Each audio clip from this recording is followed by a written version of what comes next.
BYU TV, thank you. BYU, thank you. I am going to put a bow on talking about this last weekend, the trip that I made to Utah, going to Salt Lake and seeing the game at Rice Eccles, seeing the game in Provo. But first, now that I've got the videos back and some of the pictures back and hanging out with Austin Collie and those guys, I am in awe again of the hospitality that BYU put on. I saw a video, I don't know if you've seen this, it's a drone shot of LaVell Edwards Stadium going into the fourth quarter. I don't care if it's a Kansas fan, a Texas Tech fan, a Utah fan, a UCF fan. I don't care. When somebody says, oh, yeah, well, in the third quarter, of course, everybody left. We're blowing out an FCS school. BYU was blowing out an FCS school, and no one went anywhere. The culture at BYU is what always blows me away. And I know I've waxed poetic about this a lot. I'm wearing my Royal Army brand BYU football hoodie today as well.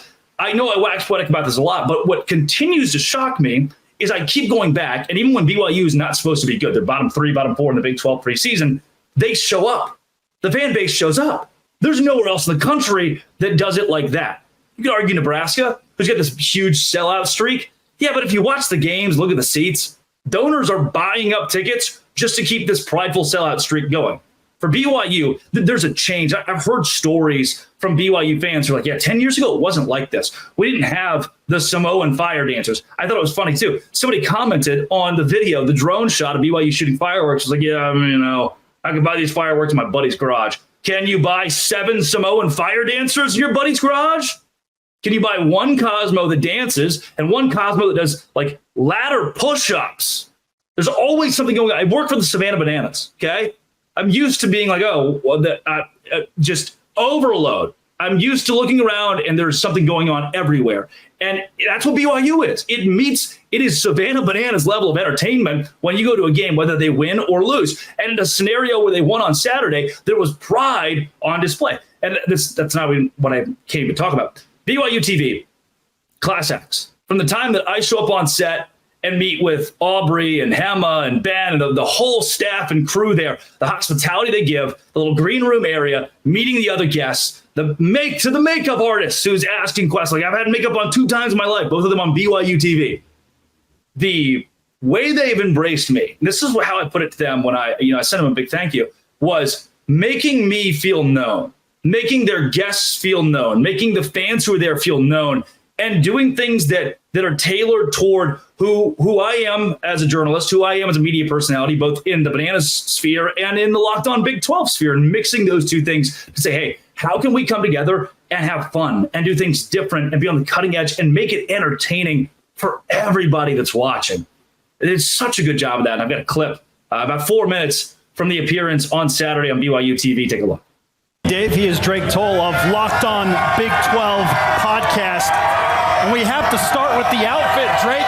You look like you stepped out of Ken's Mojo Dojo Casa house. Yeah, it's Drake's Mojo Dojo Casa house. What inspired this? I was here a year ago with a much different job and different role, and since then I've gotten on with Savannah Bananas, so I'm broadcasting their organization with the party animal specifically. And man, we go all over the country meeting crazy people and crazy crowds. There's nothing quite like the Blue Crew, though. Hey!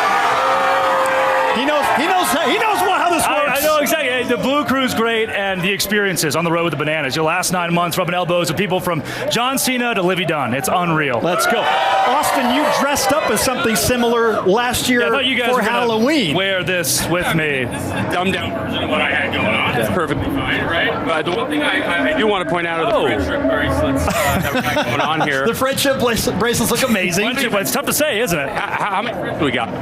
As many friends as I want. You go to a game and they say, hey, what about this? What about that? Look at Brian sharing the love. That's fantastic. Wow. Okay, Drake. Wow. Because you are a Big 12 insider, right. One of the biggest question marks, if not the biggest question mark surrounding the Big 12 this year is the new format of the college football playoff. Obviously, conference champion gets that automatic berth, that first round bye.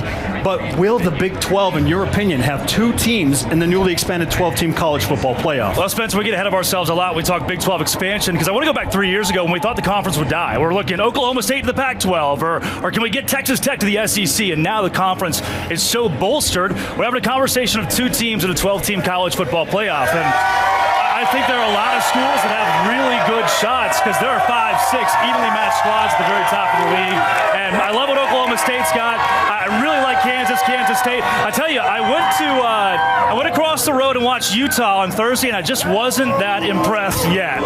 So 2 teams can get in. I'm just not sure if Utah is going to be one. Oh, Drake, he's speaking to the hearts of the people. Yeah, I was going to say, you know your way to our heart, brother. Yeah, like just say Text that. the mail, right? Is that one of you guys said? No, you should have started off with that. Oh, sorry. Right? Yeah. Listen, B, he's a party animal by nature of what is written on his outfit here, okay? Yeah. Any party animal at BYU needs to shotgun a root beer, right? Oh, my gosh. Let's go, man. Oh, geez. You guys want to get in on this mix? This could be dangerous. Protect the white pants, Austin. Look at it. He's going with the... Oh, my gosh. Oh, no. White pants. I had one assignment to not get the white pants dirty. It's exactly what I did, but I think I beat you guys. Are you not? Go, chug. I'm a very technical person here. You just bite it? I bit it with my tooth. Yeah, it was a tooth. Are you really going to bite it, Austin? Ooh. You got it? Oh, my gosh. Go. Hey! Oh, I hope we have that. There we go. Oh, It's my just goodness. sticky and everywhere. Okay, Drake, last question. As now that you have We're officially refreshed now, yeah. chugged a root beer at BYU. Oh, my goodness. Words I never thought I would utter. Yeah. Got to have a pick today. BYU Southern Illinois. Who are you going with, and what's the final score? So I've been so nice to BYU, but I got to be an analyst at some point. Southern Illinois is one of the best teams in the FCS. Oh, my goodness. And they've got a transfer quarterback who's really good. I think Southern Illinois in a tight game gets the win. Forget about it, McKay! Give me the helmet! I'm going Let's give me those Cougars! Let's go. Out of Lee Corso's book. Out of the Coach Lee Corso's book. Dave, I'm not really sure how you're going to try and follow this up because this game day crew on the turf has taken things to a new, unique level. Well, if I hadn't seen it, I wouldn't believe it. Nice job, Spencer. Great to have Drake Toll in the house with us. Isn't that great? Isn't that just fun? Like, everybody there had such a good time being involved in that little segment that is BYU taking a chance. Like, I get it. I'm not the typical, you turn on Joel Klatt, you're like, oh, I'm going to learn about football today. That's not what this podcast is. It's not who I am. It's not who I've ever claimed to be.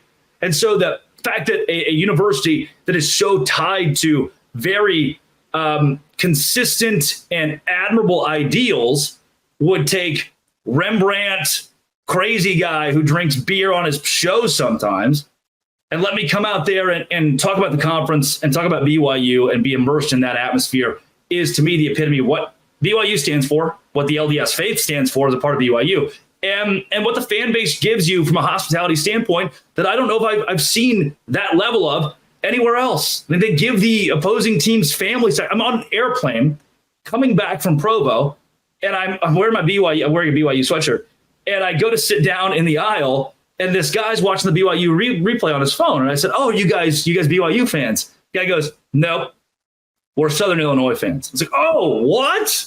Okay, cool. Sorry that I'm wearing this and sitting on your Southwest seat that I just buried myself into. And he goes, no, it's okay. Our son's the linebacker for Southern Illinois.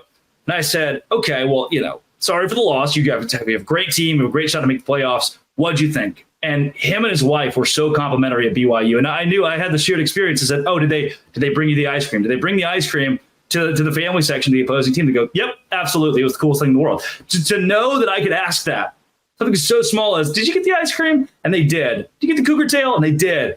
That's neat. And I don't know anybody else in the Big 12 that's got that little moment, the shared experience that all these visiting fans have and can relate to. But I got to on a Southwest flight with the 2 people whose son just got beat 41-13, and they were chipper because that's the impression BYU left for them. Such a cool story, such a cool place. To BYU TV and all those that I named, and many, many, many more. Thank you. Always a pleasure to be there. Always a pleasure. One of the best atmospheres in the country. I said it again. I said it this week. I'll say it again. Been to Tuscaloosa for a top 10 matchup. It didn't match BYU in Cincinnati or BYU in Southern Illinois. Like, that's crazy. Come back tomorrow. We're going to do best bets this week. Give you my takes for the weekend. We got a lot of big 12 games on Locked On. Thanks for making it your first listen every single day. Dose grande.